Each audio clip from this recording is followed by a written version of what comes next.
They all came in uniform, of sorts, each person wearing the outfit that most reflects the role in life that they now play because, at one time, they played for her. There were basketball uniforms, both college and pro, a couple of military uniforms, the power suit of a corporate leader, and the robes of a judge. This last one spoke on behalf of the crowd, as the casket was being carried by a few of the others. A few because the casket was not the normal size and length due to the petite size of the guest of honor.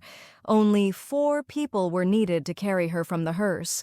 But looking upon the casket being placed, the judge couldn't help but make a comment that erupted in laughter throughout the crowd. She would have gotten the joke, but she would not have laughed. At least, not in their presence.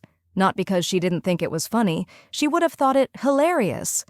But when it came to her girls, she stayed above the fray. It was of the utmost importance to her that they respect her and not worry so much whether they liked her. And it was not because she ruled with an iron hand or wanted them to fear her. On the contrary, she wanted every one of her girls to know they could come to her about anything, for any reason. It was just that she was already at a slight disadvantage, being only 4 feet 11 inches.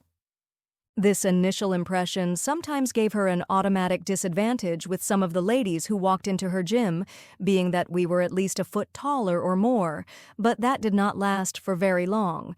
She had a calm about her when she spoke, conveying a seriousness that made you listen to every word. Also, it was the way she talked to you, looking straight at you, never swaying from eye contact, even as she pushed her horn-rimmed glasses back in place. One can only assume these practices were honed to an expert level from the way she had to fight for any respect at all, being one of the first female basketball coaches at the college level after the passing and implementation of Title IX. Growing up with 3 brothers, quite taller than her, mainly due to their towering father, and her taking her height from her equally petite mother, one might think she would be more on the demure side. But then, you would have to know her mother. Lovingly called the warden, the occupants of this house knew the fear of having your name called a certain way, the stare that made you avert your eyes like a frightened puppy, or the sting of a pinched piece of flesh when you have gone a bit too far. The thing that sealed the deal for the children was the fact that their father was never heard raising his voice to her and often had a smiling, "Yes, dear," for her in matters of discussion. So when their little sister wanted to play or tag along, the warden insisted they treat her fairly. It turned out to be the best thing that could have happened to them, because while boys will be boys, each of the 3 will tell you quite honestly that their sister, not the other 2 nor their parents, is responsible for pushing them to play harder, study more, and just be better people. Even if the rest of the world were not yet recognizing the equivalent potential of the female population, the men in this house could not ignore or deny what they saw with their own eyes. Their smallish sister was the best basketball player of them all. No, she couldn't dunk, but she didn't need to while raining down set shots like perfectly drawn arcs. No, she couldn't block shots, but she didn't need to while darting back and forth studying your every dribble until it was no longer in your hands, but headed the other way in hers. And even when she was not in the game, she would watch so intently and uninvitingly offer advice on what her siblings could do to improve, which would often bring a scowl or two. Problem was, she was often right. There was only one real advantage her brothers had in basketball that she did not. They could realistically dream of being a pro ball player, and she could not. Though it is true that more than a few of the uniforms surrounding her casket were worn by former, current, and future all-star WNBA pros of the female persuasion during her prime playing days, that reality was a long way off. It was, however, the realization of her path forward that made her work as hard on the court as on the books that defined her coaching style and outlook on life. She had a tenacious work ethic and an equally driven desire for knowledge in all forms. Therefore, all women who became a part of her basketball program were not only encouraged but required to give as much effort to their studies as they were instructed to play ball. She had an encyclopedia-like mind for the world of basketball, but she understood, as lucky as she is to have her dream job, most of her players would not find the same opportunities.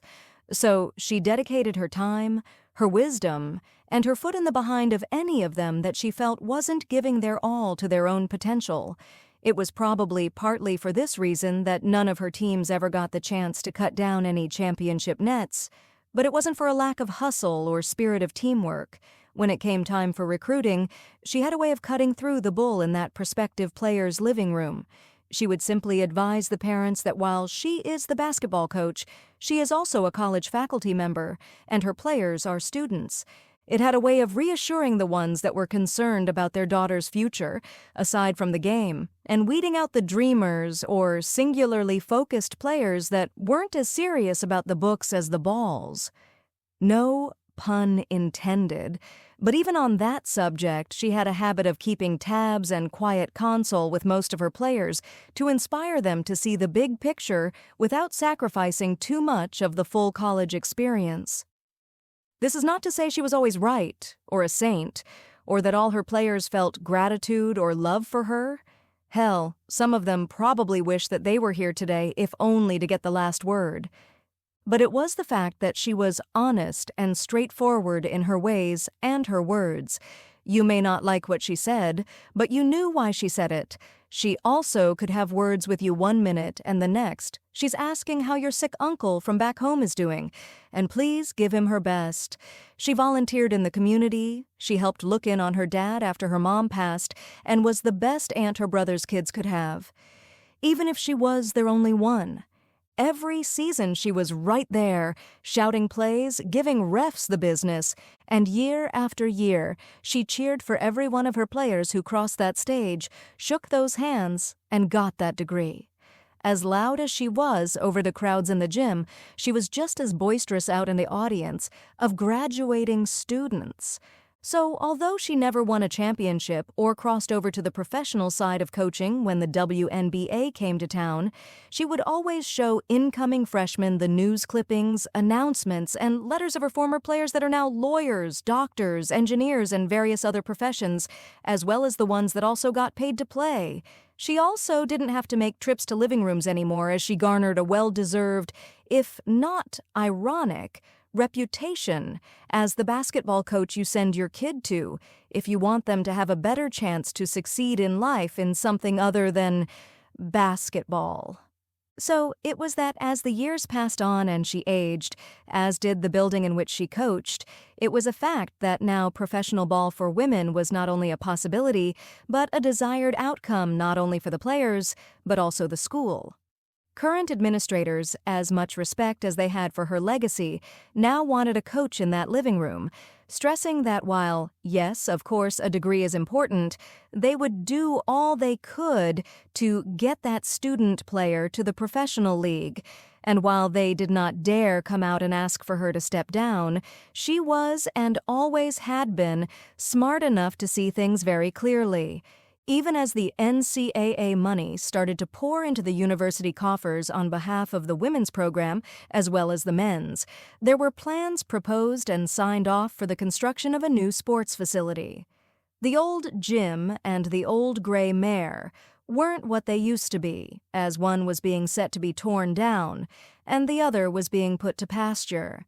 Yes, there were the requisite plaques, dinners, and there was even talk for a moment of naming the new building after her, but some local business member who had a hand in donating a great sum of money and being a former alumnus who played for like 5 years or so with as many teams was also mentioned in the discussion. She didn't care about any of that, though. Things like that just didn't rise to the level of love and pride she had, looking back at all the students that she helped to build into monuments of society that stand tall on their own. The fact that a short, tenacious basketball player born way before her time to shine as one of the best to play the game made an even bigger impact on the lives of numerous female legal and STEM graduates, as well as a couple of future WNBA Hall of Famers.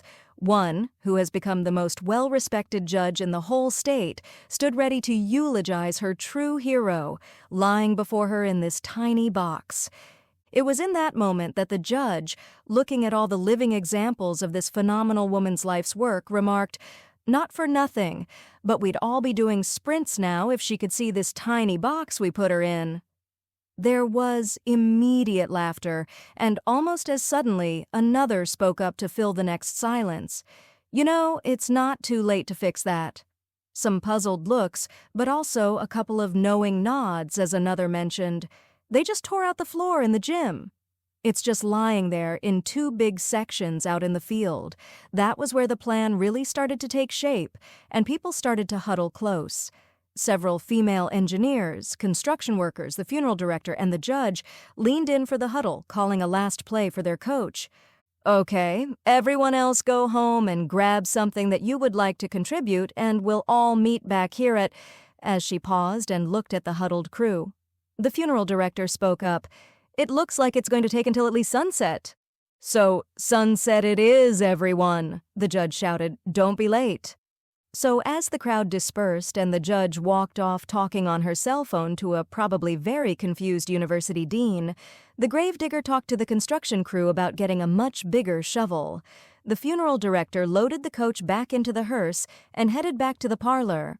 When the construction crew got to the parlor, the body of the beloved coach was already out of the original coffin and waiting patiently on a slab in the next room. The funeral director and crew worked as fast and as efficiently as they could, taking the pieces of the court that had been played on by hundreds, but consistently walked up and down by one very small woman with a bigger-than-life stature. The original coffin had been disassembled, and the pieces and handles would be attached to this newer, much larger version. Although the handles would now be mostly for show, as this one will be far too heavy to be carried by even a greater number of pallbearers and will more likely be on the back of a flatbed with a crane doing the lifting. Meanwhile, at the cemetery, a large excavator has been procured from a local site and is in the process of expanding the original hole that will still be the final resting place of the beloved coach, if not just a bit bigger. There are also people in their homes pulling copies of diplomas from walls, trophies from shelves, and various pieces of mementos that they will donate to what can only be described as a modern-day tomb that will be filled shortly with the world's biggest coffin in the biggest grave dug for one person. As the original attendees gathered back at the site, word of the activities of the day had spread far and wide. Now, the site of the grave was surrounded by most of the town, save for the group that is driving in with the highly anticipated guest of honor. Before the crane is attached to place the coffin in its final resting place, the funeral director asks everyone who brought a memento to now place it in the newly built casket so it can be forever sealed. Everyone filed by, dropped their items in, and gave one last look. The judge, now presiding back at the head of the crowd, simply said, "You may have never won a championship, coach, but your win record in our lives will never be beaten." The group lowered their heads in their last goodbyes as the crew closed the lid and secured each side. The crane carefully lifted the monument up and into a now much bigger hole that could easily be the foundation for a small home. But then again, that is what it is now.